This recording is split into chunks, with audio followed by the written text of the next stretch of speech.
इस सवाल का जवाब आप दीजिए। 2-3 बातें निकल कर आई। उन्होंने साफ कह दिया कि कोई मुसलमान होता तो अब तक शायद बुलडोजर चल जाता, एनकाउंटर हो जाता। कई पुरानी किस्सों का वो उदाहरण यहाँ पर दे रहे हैं, लेकिन उससे आगे का सवाल है। चंपत राय आज ये कह रहे हैं कि हेरा फेरी हुई है, ठीक तरह से जो जांच हो जानी चाहिए थी मेरे रहते हुए वो नहीं हुई। ये वही चंपत राय हैं जिनका पहले दिन का बयान था जिसमें उन्होंने सब आरोपों को बेबुनियाद बताया था। तो 20 दिन में तस्वीर यहां से यहां तक बदली है कि बयान बदल गया है, एक लेवल का एक्सेप्टेंस आ गया है। तो पहले दिन डंके की चोट पर जो कहा जा रहा था वो साफ कोरा झूठ था ना इसका मतलब, और उस झूठ को बचाया जा रहा था। वीएचपी बचा रही थी, बीजेपी भी बचा रही थी। देखिए मीनाक्षी जी, पहली मैं बात बता दूं कि जो ओवैसी जैसे लोग हैं जो अपनी ही मुस्लिम समाज की नाबालिग बच्चियों की 8 साल 10 साल की बच्चियों को मुथा मैरिज अरब के शेखों को बेच देते हैं। इनके सदाउल्ला, इनके जो ओवैसी साहब के जो बाप थे वो स्वयं बोलते थे मुथा मैरिज करने से मुसलमानों की जो है गरीबी दूर होती है। जिस ओवैसी ने सैकड़ों मुसलमानों, गरीब मुसलमानों की जमीनों पर कब्जा करके उसमें स्कूल कॉलेज बनवा दिए हैं, वक्फ की जमीन पर कब्जा कर लिया, ये वक्फ की रिपोर्ट है। उन लोगों से हमें कोई राम मंदिर पे कोई उनसे वो नहीं चाहिए, उनसे प्रामाणिकता। जो लोग हलाला की पैदाइश हैं, जो लोग हलाला के समर्थक हैं, वो कृपया हमारे राम मंदिर के विषय पे ना बोलें।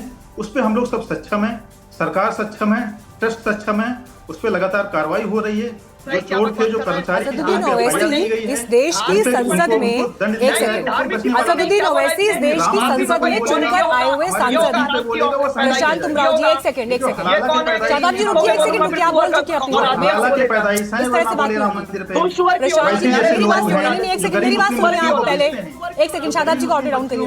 प्रशांत जी, प्रशांत उमराव जी, आपको मेरी आवाज मिल रही है सर? मेरी आवाज मिल रही है आपको? असदुद्दीन ओवैसी इस देश की संसद में चुनकर पहुंचे हैं, जनता के द्वारा संसद में बैठे हैं।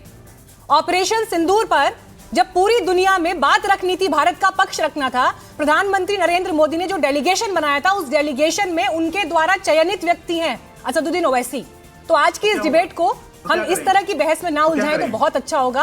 और मैं आपसे ये सवाल पूछ रही हूँ सर, नहीं एक सेकंड, मैं आपसे ये सवाल पूछ रही हूँ कि जो व्यक्ति राम मंदिर चंदे पर पूछेगा सवाल, उसको आप कालनेमी कह देंगे? ये सर्टिफिकेट दे देंगे आप उसको? नहीं, सवाल पूछने वाले को आप राम पर सवाल उठाने वाला मान देते हैं। ये किस तरह का सर्टिफिकेट दिया जा रहा है? ये किस तरह का सर्टिफिकेट दिया जा रहा है? मैंने तो बता दिया ना आपको। मैं ओवैसी साहब की जो बाकी काबिलियत है उन पर नहीं जा रही हूँ। मैंने तो आपको सिर्फ 2 उदाहरण दिए हैं, और उन 2 उदाहरण के बाद मैं आपसे पूछ रही हूँ कि राम पर सवाल पूछने वाले लोगों को आप लोग कालनेमी बता देंगे? मेरा सवाल ये है आपसे। हलाला के समर्थकों को राम मंदिर बोलने का अधिकार नहीं है। आप ये सब विषय बोलते रहिए, मैं अपनी डिबेट को बिल्कुल इस टाइप की भाषावली से मैं अपनी डिबेट को भटकने नहीं दूंगी, आपको बता रही हूँ। आप मुझे ये बताइए, राम मंदिर पर जो सवाल पूछेगा उसको आप राम पर सवाल खड़ा करने वाला मान लेंगे क्या? ये सर्टिफिकेट देने वाले कौन है? आप बताइए इस चीज को। हमारे मंदिर पे इस तरह का नहीं, ये पाकिस्तान का दलाल है, ये भाजपा का प्रवक्ता नहीं है। शादाब जी ऐसी बात नहीं होगी, मैं उनको भी कह रही हूँ, आपको भी कह रही हूँ। नहीं, ये भाषा वाली मेरी डिबेट में नहीं चलेगी, ये बिल्कुल नहीं चलेगी। मैं आपको बोलने का समय नहीं दूंगी अगर इस तरह की भाषा वाली आप लोग प्रयोग करेंगे। ठीक है, आप पहले अपनी भाषा सुधारिए, उसके बाद नहीं, ठीक है, अपनी भाषा सुधारिए, मैं उसके बाद बात करूंगी। डॉक्टर आशुतोष वर्मा, बीजेपी और एआईएमएम, आप दोनों को मैं कह रही हूं, आप पहले अपनी भाषा को थोड़ा सा करेक्ट करिए, उसके बाद अपना वक्तव्य पूरा करिएगा। आशुतोष जी, राम पर सवाल खड़े करने वालों को आज वो ये कह रहे हैं कि पहले आप अपनी आस्था का परिचय दीजिए।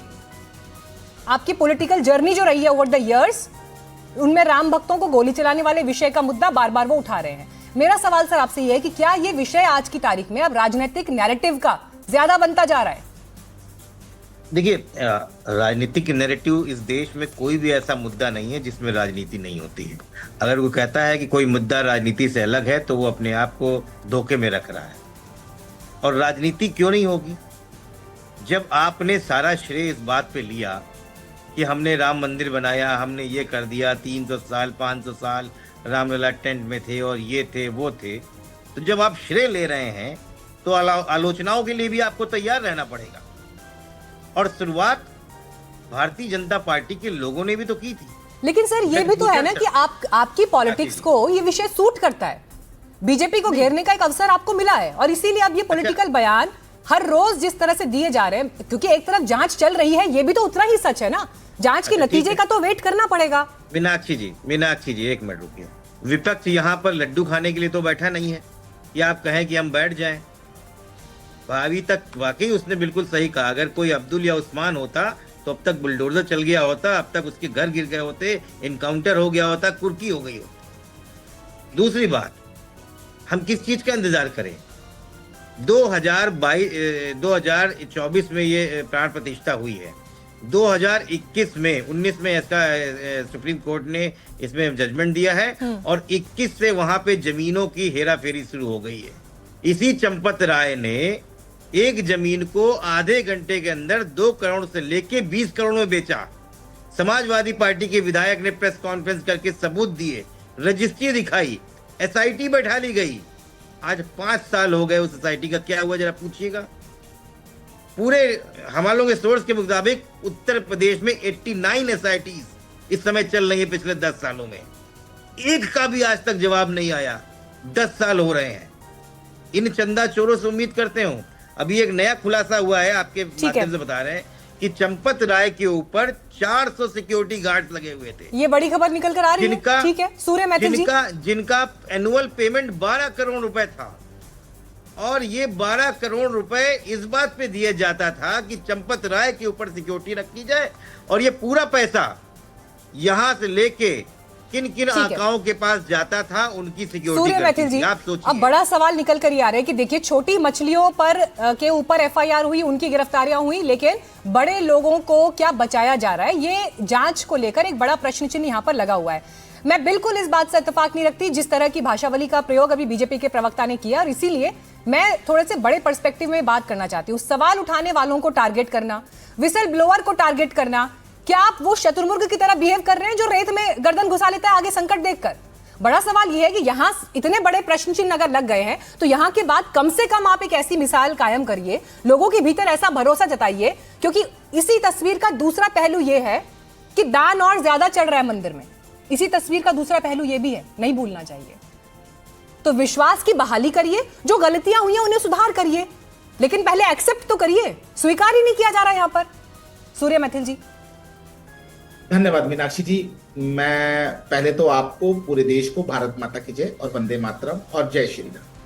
और देखिए, मैं यहाँ पर मुद्दों की बात करूंगा, लेकिन मेरा एक मानना है कि ना तो कोई भी गलत शब्द भाजपा प्रवक्ता ने बोला, क्योंकि हलाला मुस्लिम समाज की एक भयंकर कुरीति है, और ट्रिपल तलाक जिसको कि उन्होंने इंगित किया था। मुझे ऐसा लगता है कि हलाला बोलना कोई अपशब्द नहीं है। अगर है तो फिर इसका मतलब मुस्लिम समाज ने अपने सामाजिक संरचना में अपशब्द रख रखे थे। चलिए हम इससे आगे बढ़ जाते हैं। देखिए, अभी आप नहीं सर, अगर इस तरह की बात होगी तो मैं करेक्ट करूंगी। इस शब्द के आगे उन्होंने 2 शब्द और बोले थे जो आपको शायद याद नहीं। ठीक है, आप डिबेट में वापस जाकर चेक कर सकते हैं। जिस कनोटेशन में, जिस नियत के साथ वो शब्द बोला जा रहा है, मुझे उससे आपत्ति है। मैं अपने मंच पर, अपनी डिबेट में इस तरह की भाषावली को प्रमोट नहीं करना चाहती, क्योंकि देश में बहुत सारे, सर ये सड़क पर खड़े होकर लड़ाई नहीं हो रही है। ये टेलीविजन है, ये राष्ट्रीय टीवी है, और इसकी एक मर्यादा है। उस मर्यादा का सम्मान। आप तर्कों पर बात करिए, आप तर्कों पर बात करिए। तर्क आपके पास है, तथ्य आपके पास है, आपके पास पहलू है, आपके पास विजन है, आप उस पर बात करिए।